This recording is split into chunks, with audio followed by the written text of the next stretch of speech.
All right, welcome back everybody. Hey, can you believe that we are on lesson 8? We have had a lot of work we've done in the past, and we got just a little bit more to do before we finish our START program. But today we're going to be on lesson 8. We're going to be talking about peer pressure. And peer pressure is a very important lesson. But before we get into the nuts and bolts about the entire lesson, let's go to our bell ringer, which is on page 33. And you'll see a lot of stuff there, so we're going to explain it to you so you understand what we're expecting you to do here shortly. So this is a Venn diagram, and a Venn diagram is actually a comparison between two groups of things. So what I want you to do is on your left-hand side here, I'm going to have you make a list of groups of things or people that can influence your behavior in a positive way. So you can put down things like friends or parents, things like that.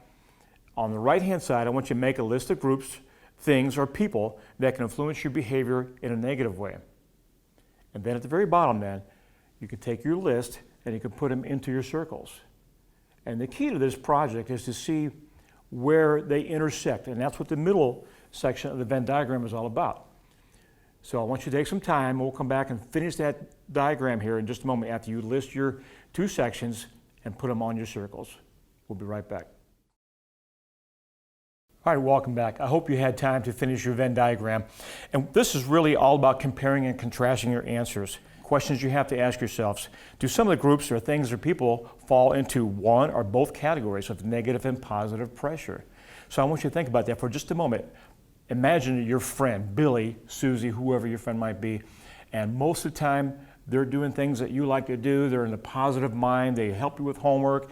Maybe they're on the same sport teams. So that's somebody who's in a positive aspect. However, could that same friend also be in a negative category? Could that friend have you try and cheat on a test at school, maybe steal something off the teacher's desk? So I want you to understand how, although we have two lists of negative and positive types of pressures, we also have to understand they can intersect and also be in the same category. All right, as we continue on with our lesson here, we always have our review. The Lesson 7 review, first question is, what is digital citizenship? Basically, appropriate behavior online, making the right choices, making the safe choices. Number 2, explain what it means to always be kind. Well, we can go way back to the bullying lesson and remember one of our words and vocabulary was kindness, caring about other people, being respectful of their feelings. And number 3, discuss digital citizenship advice. Wow, Officer Thorpe gave you tons of tips on things that you can do to stay safe online. So let's make sure if you're not recalling those tips, flip back and read some of those. Make sure you follow those. So we're going to cover our objectives for our lesson today. Lesson 8. We're already that far. Number 1, define peer pressure. Second objective is going to be learn positive ways to defeat negative peer pressure. And our third is going to be understanding different types of peer pressure. Here we go, kids. This is one of the most important lessons because this is one of the tools you're going to use and understand how to avoid negative things. Number 1, peer. Am I your peer? Not at all, okay? A peer is basically a person who belongs to the same age group or social group as someone else. So 5th graders and 6th graders, that's about the same age, so you're each other's peers. Number 2, or second word here, pressure. The burden of physical or mental distress. So a lot of times we think of pressure as maybe somebody pushing on something. You can actually see and feel the pressure.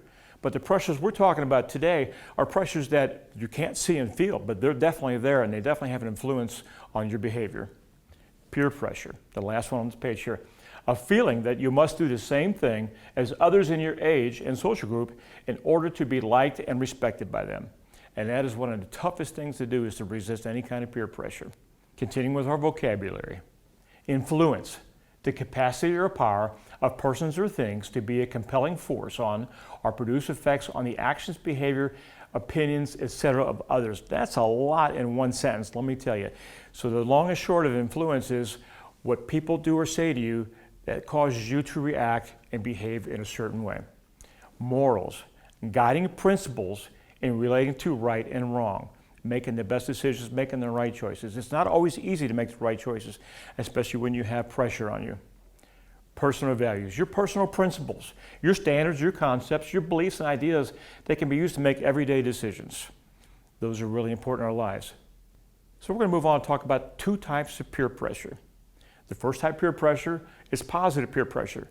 It's the influence of a peer doing positive things and acting in a way that would be healthy. Some of the examples I gave earlier would be maybe having a homework group, maybe helping to encourage a friend on a soccer team or baseball team to do better and practicing with them. And maybe even encouraging your friends to try and stay out of situations that could be dangerous or harmful to them. And the second pressure is negative pressure. Social pressures that influence you to do things that are not healthy. Stealing something off the teacher's desk, lying or cheating, or the worst case scenario is having a friend put pressure on you to do drugs. All right, kids, this next slide shows you examples of negative and positive peer pressure. So up in the upper left, you can see that somebody's in a store. It looks like they're taking, obviously, fingernail polish and hiding it into a purse. That's shoplifting, and we know it's against the law. And a lot of times kids put pressure on each other when they're in situations in stores to try and do things like that. So negative peer pressure. And then we also talked about the negative pressure that other people will put on us to try and use drugs. We have alcohol on the bottom left. We have the tobacco in the middle, and on the upper right, also negative pressure to use drugs like marijuana. And the picture down on the bottom right is our example of positive peer pressure. We have a group of students or kids obviously out on a playground playing basketball. They're having a good time, they're working with each other, their teamwork is awesome, and they're kind to each other. So understand that's our most important thing is the positive pressure. As we move along here, avoiding negative peer pressure. First thing you really should do is pick friends who have the same moral values as you, the same guidelines that you want to use in your life. Make the choice to avoid situations that can provide negative influence. Set healthy boundaries for yourself. Know your limits. Know how far you should take things and how far you shouldn't. And next is to have a plan. And to me, that's the most important guideline here, because having a plan helps you get out of a situation. As simple as your phone ringing, supposedly ringing, it's your parent on the phone and they ask you to come home. That's how you get out of a situation such as like a party. Last but not least, we need to realize the consequences, positive or negative, before making a choice. And it's so much easier to stay out of a situation to try and figure out how to get out of it later. All right, those were some of our guidelines to avoid negative peer pressure. Now what I'd like for you to do, everybody, is to take your books, open to page 35, and you'll see at the top of page 35, it says just the facts. There are two types of peer pressure, positive peer pressure and negative peer pressure.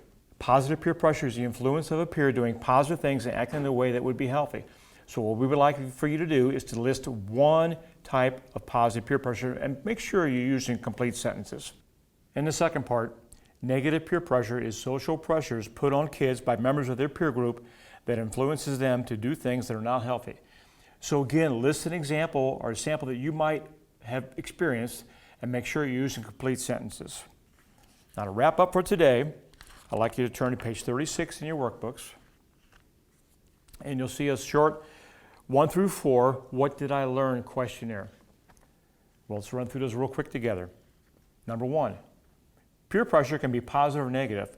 Both types of pressure can happen in person or on social media. True or false? Number 2, kids often give in to peer pressure because they want to fit in. They want to be liked and worry that they would be left out or made fun of if they don't go along with the group. True or false?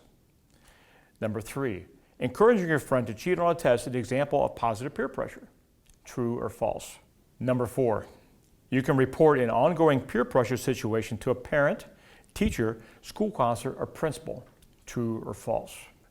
All right, kids, this concludes lesson number 8 on peer pressure. I want to thank you for your attention and your respect today. When you leave school, and I know you're at home, remember what you learned and start by saying no. Our next lesson, lesson number 9, is our essay. And you've probably been wondering when that's going to happen. Well, we're coming up. Officer Thorpe and I will be on very shortly to explain to you how to do your essays. We'll have some guidelines to help you out, and you'll do the best job that we know you can do. Remember, way back in lesson number 1, when your parent letter went home, one of the things that it stated in there was that you will be required to complete an essay. So here we are. We'll see you real soon, and we'll start our essays. Thanks.